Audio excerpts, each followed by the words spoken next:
मेरे दोस्तों, एक बार फिर आप लोगों के साथ, अगर आपको स्वस्थ बनना है तो सिर्फ सोचने से ही काम नहीं चलेगा।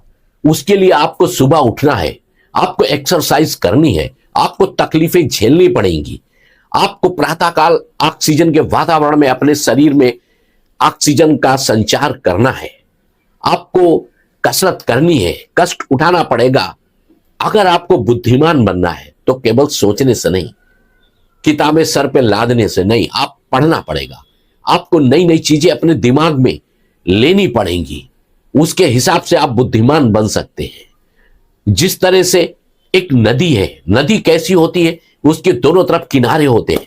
अगर वो नदी के किनारे चौड़े होते चले गए और आगे चल करके ज्यादा नदी फैल जाती है तो वो नदी कीचड़ में हो जाती है, उस नदी में कीचड़ हो जाता है, क्योंकि वो किनारे उसका अनुशासन है। आप सुबह उठेंगे, पढ़ेंगे बुद्धिमान बनने के लिए, वो आपका अनुशासन है।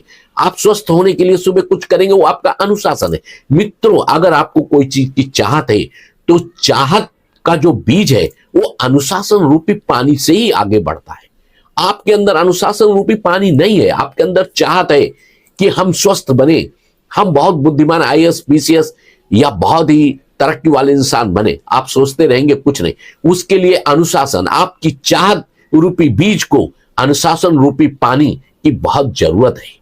जिस तरह से नदी के किनारे अगर टूट जाए तो नदी में कीचड़ हो जाता है, उस तरह से जिंदगी में अनुशासन नहीं तो आपकी जिंदगी कीचड़ हो जाएगी। आप सोचो, सुबह सूरज अपने समय से उगता है, चांद अपने समय से निकलता है, फूल अपने समय के साथ खिलते हैं।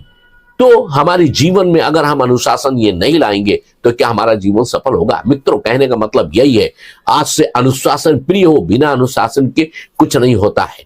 इसके साथ लाइक और सब्सक्राइब करें। थैंक यू दान।